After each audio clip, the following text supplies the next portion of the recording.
जयकारा बोलो माता रानी का, जगत माई महामाई माँ भद्रकाली की जय बोलो, माता रानी के साचे दरबार की जय बोलो। तो धनु राशि वालों, आप सभी का बहुत बहुत स्वागत करते हैं धनु राशि भिंड यूट्यूब चैनल में। बंधुओं, जन्माष्टमी के तुरंत बाद गौ माता को खिला दो आटे में मिलाकर ये दो चीजें। उसके बाद आपके जिंदगी में एक नए दौर की शुरुआत होगी, जिसमें सबसे पहले आज के समय में आप जिन परेशानियों से जूझ रहे हैं उन परेशानियों से आपको मुक्ति प्राप्त हो जाएगी। आपके काम धंधे व्यापार में उन्नति प्राप्त होने लगेगी। रुके हुए कार्यों में गति आ जाएगी। आपकी मानसिक उलझनें और चिंताएं समाप्त होने लगेंगी, क्योंकि आपको नए रास्ते दिखाई देने लगेंगे। और इन सब से कहीं बढ़कर आपके ऊपर माता लक्ष्मी की विशेष कृपा हो जाएगी, जिससे आपके घर में, आपके जीवन में कई अलग अलग रास्तों से पैसे का आगमन होगा। यानी कहने का मतलब यह है कि यह एक सुनहरा मौका आपको प्राप्त हुआ है, जब आप अपने जीवन के हर एक दुख को स्वयं समाप्त कर सकते हैं और हर एक खुशी को प्राप्त कर सकते हैं।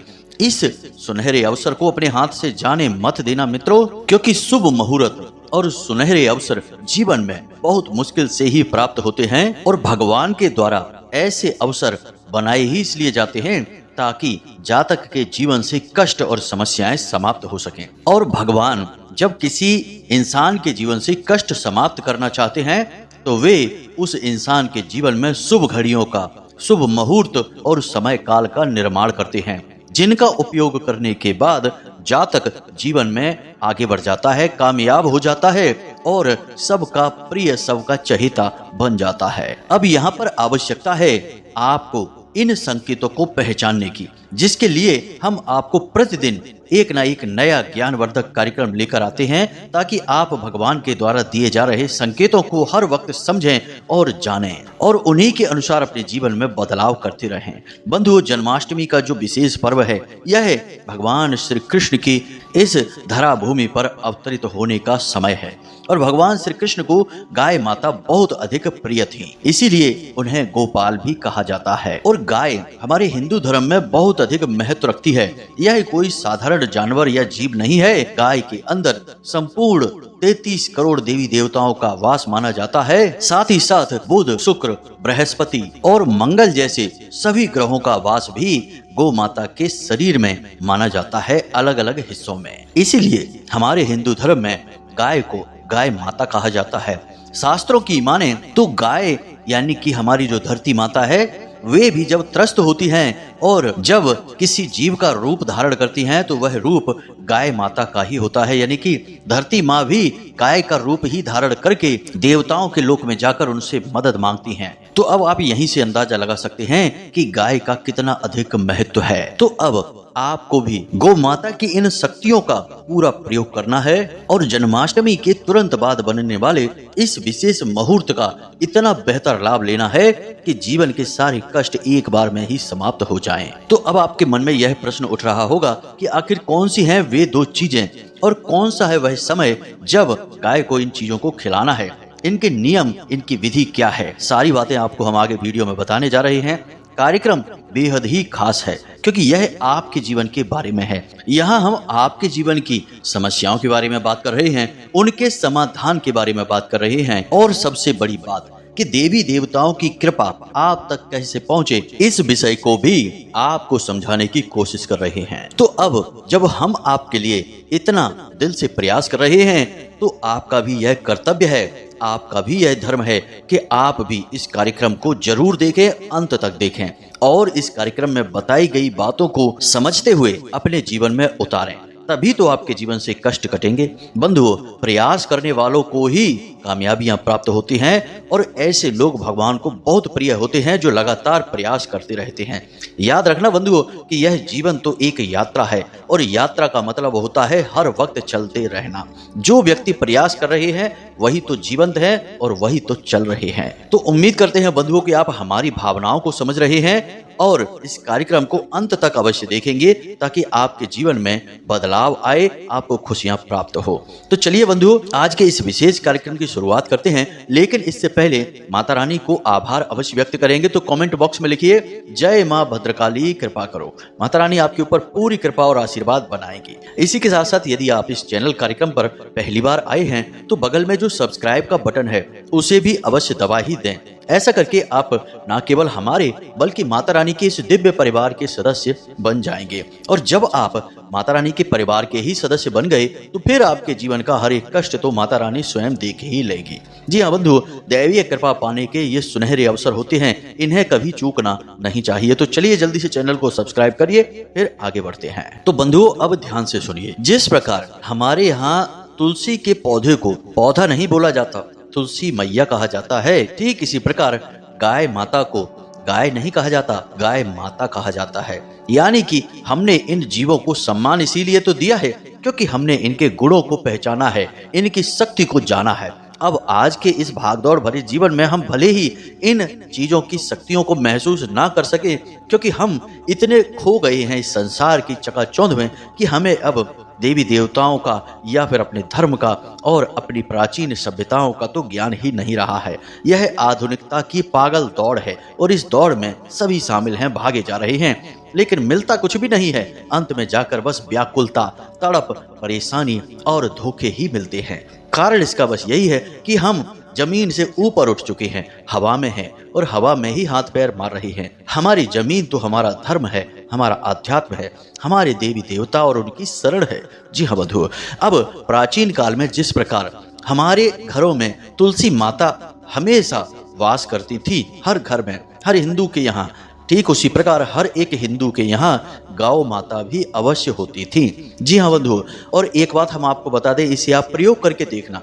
आपके जीवन में कितनी भी परेशानी हो, आपको मानसिक चिंताएं, पीड़ाएं बहुत अधिक हो रही हों, तो आप एक छोटा सा प्रयोग करके देखिए। आपके गली मोहल्ले में, अड़ोस पड़ोस में, कहीं पर भी कोई भी गाय हो, आप बस उस गाय को जाकर एक रोटी खिलाइए और थोड़ी देर बस उस गाय के पास खड़े रहिए और उसके शरीर पर हाथ फेरते रहिए थोड़ी देर के लिए, और आपको जानकर आश्चर्य होगा कि अचानक से आपके अंदर एक नई ऊर्जा भरने लगी है। सकारात्मक ऊर्जा आपके आसपास एकत्रित होने लगेगी और सबसे बड़ी बात कि आपको आपकी समस्याओं के समाधान सूझने लगेंगे, समाधान आपके दिमाग में घूमने लगेंगे और चिंताएं समाप्त होने लगेंगी। क्योंकि चिंता नकारात्मक रूप है, विचार करना, चिंतन करना सकारात्मक रूप है। तो आप चिंतन करेंगे, चिंता नहीं करेंगे और समाधान खुद ही निकाल लेंगे। जी हाँ बंधुओं, यह गौ माता की शक्ति है। जिस घर में गौ माता होती है उस घर में धन दौलत भले ही कम हो, लेकिन सुख, शांति, समृद्धि और सुमति हमेशा वास करती है। और हमारे शास्त्रों में तो कहा ही गया है, जहां सुमति तहां संपत्ति नाना। अब गाय के गुणों का बखान करेंगे तो कई घंटों का कार्यक्रम तैयार हो जाएगा और आपको सुनने में भी बड़ी रुचि आएगी, क्योंकि गौ माता का बखान तो बहुत बड़ा है। हमारे शास्त्र भरे पड़े हैं गौ माता के बखान से। आज के समय में भी यदि देख लिया जाए तो कोई छोटा सा बालक है जिसका हाल ही में जन्म हुआ है और यदि वह माँ का दूध नहीं पी पा रहा है, किसी कारण से माँ का दूध उसे उपलब्ध नहीं हो पा रहा है, तो वह गाय माता का दूध आराम से पी सकता है, पचा सकता है। डॉक्टर भी इस बात को मानते हैं। किसी और जीव का दूध नहीं, केवल गाय का दूध, यानी गाय का दूध हमारी माता के दूध के समान ही बलिष्ठ, सुपाच्य और बहुत ही स्वास्थ्यवर्धक होता है। तो आप समझिए कि यह कितना बड़ा और शक्तिशाली दिव्य ऊर्जा का केंद्र है जिसे हम गाय माता कहते हैं। शायद इसीलिए भगवान श्री कृष्ण ने हमेशा गायों का पालन किया, उन्हें चराया, उनके साथ समय बिताया और कई लीलाएं की हैं। अब गाय के अंदर कई ग्रहों का वास होता है, क्योंकि इंसान के जीवन में ग्रहों का बहुत बड़ा महत्व होता है, या यूं कहें कि सब कुछ लगभग ग्रहों से ही नियंत्रित होता है। अब यह कैसे होता है, ध्यान से समझिए। आपके बुध आपके वाणी, आपकी बुद्धि, आपके काम धंधे, व्यापार को नियंत्रित कर रहे हैं, तो शुक्र आपके धन, वैभव, सुख, समृद्धि और मानसिक शांति को नियंत्रित कर रहे हैं। शनि आपके कर्मों का फल आपको दे रहे हैं, आपको नई नई सीख और नए नए पाठ पढ़ा रहे हैं। तो गुरु आपको विद्या दे रहे हैं। आपके मन में, मस्तिष्क में आध्यात्म भर रहे हैं, ईश्वर के प्रति प्रेम भर रहे हैं।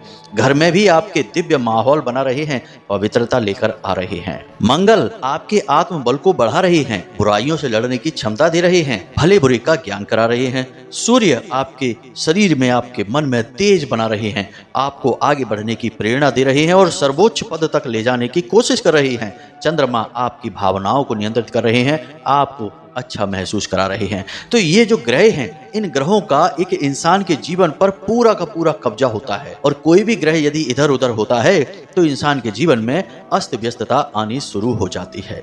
परेशानियों का मुख्य कारण ही यही है कि आज के समय में लोग ऐसे ऐसे काम करने लगे हैं जिससे उनके कोई ना कोई ग्रह हर वक्त उन्हें परेशान करते ही रहते हैं, उनके नकारात्मक प्रभाव आते ही रहते हैं। तो अब ध्यान से सुनिए, आज के इस समय में जब अज्ञानता लोगों के ऊपर हावी है, अज्ञानता से हमारा मतलब है कि हमारी वैदिक संस्कृति और परंपराओं का ज्ञान लोगों के पास अब नहीं है।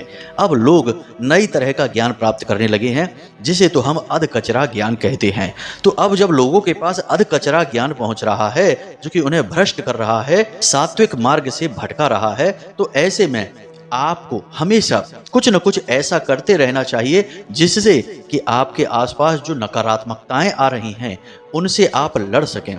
आपके आसपास हमेशा सकारात्मक ऊर्जाओं का वातावरण तैयार बना रहे। हमने अपने पिछले वीडियो कार्यक्रम में भी आपको समझाया था कि जिस इंसान के ऊपर भगवान की कृपा होती है केवल वही इंसान तरक्की प्राप्त कर सकता है, सुकून से सो सकता है और अपनी प्राप्त की गई तरक्की का आनंद ले सकता है। अन्यथा पहले तो आपको तरक्की मिलेगी ही नहीं। कितनी ही मेहनत कर लो, कितना ही सिर पटक लो, कामयाबी आपको तिल भर भी नहीं मिलेगी। और यदि आप कहीं से लूट खसूट करके, किसी का हक मार के, किसी तरह से धन संपत्ति लेकर आ भी गए तो आपका जीवन नरक हो जाएगा। आप मखमल के गद्दे पर सोएंगे तब भी आपको नींद नहीं आएगी। आपका एसी चल रहा होगा तब भी आपको पसीना आ रहा होगा, क्योंकि हजारों तरह की बीमारियां शरीर में उत्पन्न हो चुकी होंगी, घर में क्लेश होगा, तमाम परेशानियां होंगी। तो आपने उसका आनंद तो ले ही नहीं पाया अगर वह आप छीन कर जो कामयाबी लाए हैं। कहने का मतलब यह है कि कामयाबी प्राप्त करने का केवल एकमात्र रास्ता है कि भगवान की कृपा को प्राप्त कर लिया जाए, फिर प्रयास किया जाए। हमने आपको समझाया भी था कि जो आपका भाग्य है वह एक चेक है, जो आपके कर्म है वह आप उसमें अपनी कीमत लिख रहे हैं। अपना जो संख्या है कि आपको इतना चाहिए, यानी कि आप अपनी संख्या भर रहे हैं। और जो बैंक है जहां से यह चेक आपका कैश होगा वह है आपके पुण्य कर्म। जी हाँ बंधुओं, यदि आपके पुण्य कर्म बैंक में जमा हैं और ज्यादा हैं तब तो आपकी हर एक मेहनत का आपको फल बराबर मिल जाएगा। आपका चेक आपको पेमेंट करता रहेगा, पैसे मिलते रहेंगे। लेकिन यदि आपके पुण्य कर्म जो हैं संचित नहीं हैं, कम पड़ जाएंगे, तो आपका चेक बाउंस हो जाएगा। कहने का मतलब कि आप कितना ही प्रयास करिए आप हमेशा असफल ही होते रहेंगे। यही है पीड़ाओं का कारण। तो हम उम्मीद कर रहे हैं कि आप हमारी बातों को समझ रहे होंगे। हम अपने हर वीडियो कार्यक्रम में सबसे पहले आपको धर्म के प्रति आकृष्ट करना चाहते हैं। आपकी रुचि, आपके विचार धार्मिक करना चाहते हैं, ईश्वर में आपकी रुचि उत्पन्न करना चाहते हैं, क्योंकि हम चाहते हैं कि आपके जीवन में जो खुशियां आएं वे फिर कभी वापस ना जाएं। और जिसके ऊपर भगवान कृपा कर देते हैं फिर उसे जो खुशियां मिलती हैं वे कभी वापस ही नहीं जाती, क्योंकि उस इंसान का मन अपने आप निर्मल हो जाता है, बड़ा ही पवित्र हो जाता है। फिर कहां से नकारात्मकता आएगी, कोई रास्ता ही बाकी नहीं बचेगा। तो चलिए अब हम आपको बताते हैं उन दो चीजों के बारे में जिन्हें आपको जन्माष्टमी के तुरंत बाद गौ माता को खिला देना है। अब तुरंत बाद से यहाँ पर मतलब है कि 24 या फिर 48 घंटों के अंदर, क्योंकि जन्माष्टमी के तुरंत बाद 2 दिनों के लिए ग्रहों का विशेष गोचर हो रहा है जो आपको कई प्रकार के लाभ देने वाला है। और जिनमें सबसे बड़ा लाभ तो यही होगा कि धन लक्ष्मी आपके जीवन में कई रास्तों से, कई तरह से प्रवेश करने वाली है। जी हाँ बंधुओं, तो अब ध्यान से सुनिए। जीवन में सुख, समृद्धि, धन लक्ष्मी आने के लिए सबसे महत्वपूर्ण ग्रह हैं बुध, शुक्र और बृहस्पति। और इन तीनों ग्रहों का वास ज्योतिष शास्त्र के अनुसार गौ माता के अंदर बताया जाता है, जिसमें कि गौ माता का जो कुकुद होता है, जिसे हम ऊपर कुबड़ कहते हैं, वह देवगुरु बृहस्पति का प्रतीक माना जाता है। ठीक इसी प्रकार गौ माता के गले के नीचे जो खाल उसकी झूलती रहती है, जैसे हम झाल या फिर अयाल अलग अलग नामों से जानते हैं, यह शुक्र का प्रतीक माना जाता है। और गाय के गले में बुध का वास माना जाता है। तो इस प्रकार इन 3 ग्रहों को प्रसन्न करने का सबसे बड़ा अवसर अब यह आपके जीवन काल में आने वाला है। तो अब ध्यान से सुनिए कि आपको क्या खिलाना है और यह प्रक्रिया किस प्रकार से पूर्ण होगी, इसका पूर्ण लाभ प्राप्त हो सके। तो सबसे पहले आपको आटे की एक रोटी बनानी है। अब गेहूं के आटे की आप जो रोटी बनाएंगे वह शुक्र का प्रतीक है। तो आपको एक मोटी सी गोल रोटी बनानी है और उसके ऊपर आपको बीचों बीच एक स्वास्तिक हल्दी से बनाना है। अब यह हल्दी का स्वास्तिक माता लक्ष्मी का प्रतीक है और देवगुरु बृहस्पति का भी प्रतीक है। अब इस हल्दी के स्वास्तिक के बीचों बीच आपको थोड़ी सी शक्कर रख देनी है। जी हाँ बंधु, सफेद रंग का कोई भी मीठा पदार्थ आप रख सकते हैं। सफेद बर्फी रख सकते हैं, बतासे रख सकते हैं, रेवड़ियां रख सकते हैं। यह सफेद रंग का मीठा भी शुक्र का प्रतीक होगा। इसी के साथ साथ थोड़े से काले तिल भी आपको रखने हैं, जो कि आपके पितृ पूर्वजों के सूचक होंगे, क्योंकि गाय के अंदर हमारे पितृ देवता का भी वास माना जाता है। और चूंकि सितंबर के महीने में पितृपक्ष भी आने वाला है, तो यह क्रिया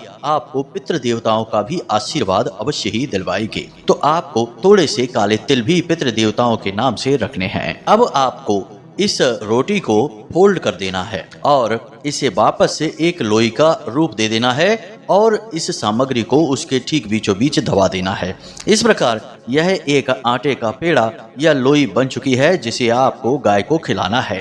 अब जब आप इसे बंद कर दें तो उसके बाद थोड़ी सी हल्दी इसके ऊपर लगाकर दबा दें। अब यह तैयार हो चुकी है एक सामग्री। दूसरी सामग्री है हरी घास। जी हाँ बंधु, हरी घास बुध ग्रह के लिए है और यह भगवान श्री गणेश को भी समर्पित रहती है। तो आपको यह घास भी गाय के लिए कहीं से लेकर आनी है। आप खरीद कर ला सकते हैं या आपके आसपास कहीं ऐसा क्षेत्र है जहां यह घास उगी हो तो आप वहां से ला सकते हैं। अब ध्यान से सुनिए कि आपको यह प्रक्रिया किस प्रकार से करनी है। तो आप शाम के समय यानी सूर्यास्त के बाद गाय को यह भोजन कराएंगे। गाय को यह भोजन कराने के लिए आप उसे अपने दरवाजे पर लेकर आएंगे। याद रखना है कि यह पवित्रता से किया जाने वाला एक विशेष उपाय है और जब आप देवगुरु बृहस्पति से जुड़ी हुई सामग्री उसे खिलाएंगे यानी गाय को, उस समय आपको गुरुदेव का मंत्र मन में जाप करते रहना है। और गुरु का मंत्र क्या है आपको पहले से ही पता है, हमने कई बार आपको पहले भी बताया है, फिर भी एक बार बता देते हैं। मोबाइल की स्क्रीन पर भी आपको यह मंत्र दिखाई दे रहा होगा, ओम ग्राम ग्रीम ग्रौम सह गुरुवे नमः। इस मंत्र को आपको मन ही मन बोलते जाना है। बहुत ही सरल मंत्र है, ओम ग्राम ग्रीम ग्रौम सह गुरुवे नमः। इस मंत्र का जाप करते करते आपको यह आटे की लोई या पेड़ा जो आपने बनाया था यह गाय को खिलाना है। याद रखें कि घर का कोई पुरुष सदस्य ही गाय को यह खिलाएगा। और दूसरा कि जब आप इसे गाय को खिला रहे हो तो आपका मुख दक्षिण दिशा की ओर होना चाहिए। यह पितृ पूर्वजों की दिशा होती है। अब कुछ जरूरी बातें हैं। सबसे पहली बात हमने आपको यह बता दी कि जब आप यह आटे की लोई खिलाएंगे तो आप मन में देवगुरु बृहस्पति का ख्याल रखेंगे और उन्हीं के मंत्र का जाप करते हुए आप इस पेड़े को खिलाएंगे। अब जब आप इस लोई को गाय को खिला देंगे उसके बाद थोड़ी सी हल्दी गाय के कुकुद पर लगाएंगे। जो हमने अभी बताया था कि गाय की पीठ पर जो कुबड़नुमा चीज होती है उसमें थोड़ी सी हल्दी लगा देंगे।